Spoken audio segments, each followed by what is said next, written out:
Hey everybody, welcome back to Jeff Bowles Central. I don't know if you're aware of this, but this year, 2025, marks the 10th anniversary of the release of Batman Arkham Knight, which is the third Rocksteady Batman Arkham game, the fourth Batman Arkham game, and actually there's 5 in the series if you count Suicide Squad, but I don't know who really wants to count Suicide Squad. Suicide Squad's a little bit sour grapes for us old school Batman Arkham fans. Anyway, we're going to talk about Arkham City. I produced a video a couple weeks ago about basically what makes up the Return to Arkham package.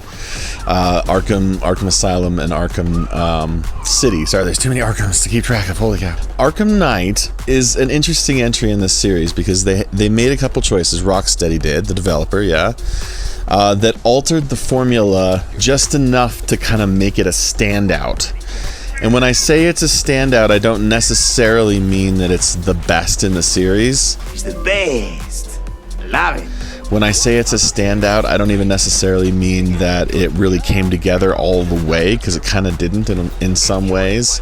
There was also technical glitches abounding on the PC version and the Nintendo versions. So those versions of the game, you couldn't even buy those eventually for the longest time.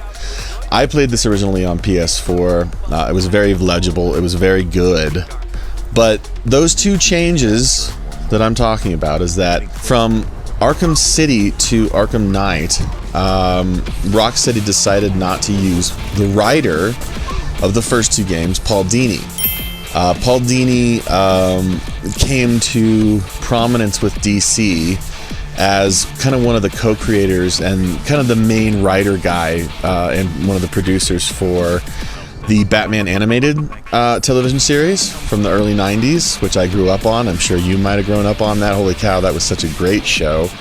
Still great. By the way, I just watched every single episode a couple months ago, which is probably why I'm on a Batman kick anyway, and they're still fantastic. Man, that show was just killer. Killer Croc.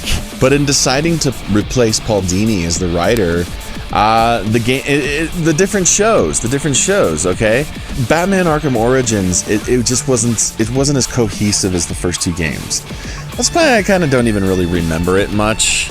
I know a lot of people do like that game, but to me, as a non-Rocksteady game, it's not in the same ballpark. Whatever. Maybe that's an argument for another time. But in replacing Paul Dini for Arkham Knight, where are we here? They've lost a lot of the cohesion, I think, of the first two games. If you remember, Arkham Asylum, the original, is contained on this little island and has a tight little story, man. And you're really just bouncing from one great DC moment, great DC character to another, all contained on this beautiful little island. Nice, tight, compact story. Arkham City, also a very focused story. I won't say as compact because, of course, they opened it up to a large portion of Gotham City, which made it so much more spectacular. But this thing with Hugo Strange and the actual city itself, while kind of a silly notion to me, turning Arkham into a part of the city, it still kept the game focused.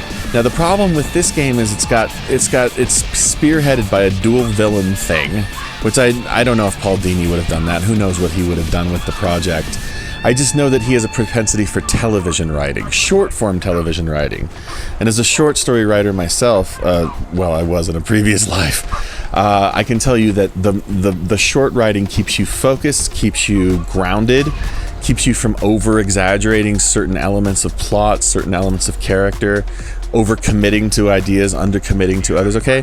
There's a lot to be gained from a writer who can write short and well, effective. Good storytelling short, not easy to do. So I feel like Arkham Knight does not benefit from that change. One thing it does benefit from, the other change, putting in the Batmobile.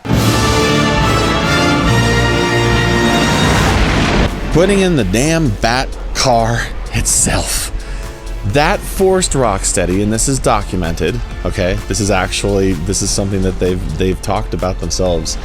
It forced them to redesign Arkham to make it kind of bigger, to make the streets bigger, to make it flow more, to make it actually feel more like a city, yeah?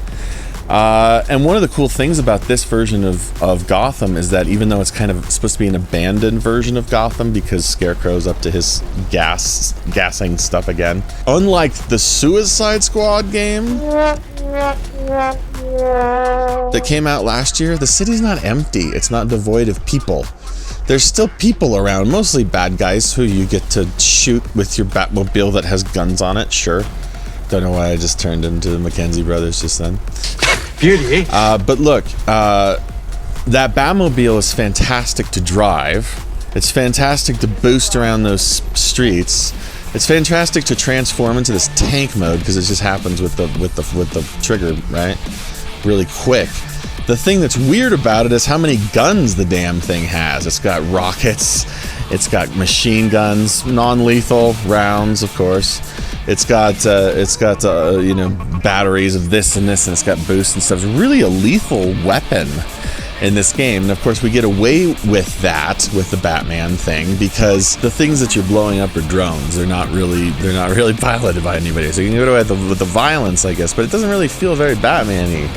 A lot of people commented at that time, but the Batmobile itself feels great. It drives great. It integrates with the game and the puzzle solving and the action, and so, you know, you pop up out of the Batmobile and you're suddenly in midair as Batman, and you're gliding around Gotham and you're swinging off rooftops with that grapple gun and all sorts of cool stuff.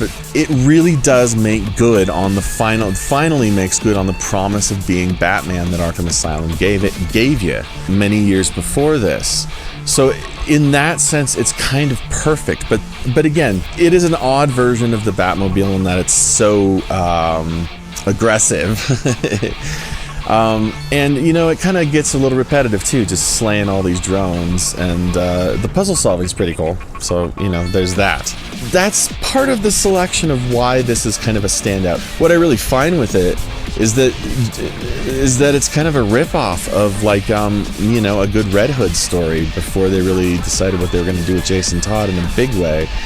Not to spoil anything about who Arkham Knight is. Even that's kind of weird, and then the resolution with Scarecrow is kind of a little unsatisfying, a little hackneyed too. So it's kind of ham-fisted compared to, I hate to say that, use that word, because that's a horrible kind of slang to aim at other writers, right? It's a little ham-fisted though. All right. So while Arkham Asylum is absolutely a masterpiece, and I'm sorry, but Arkham City is ultimately also a masterpiece.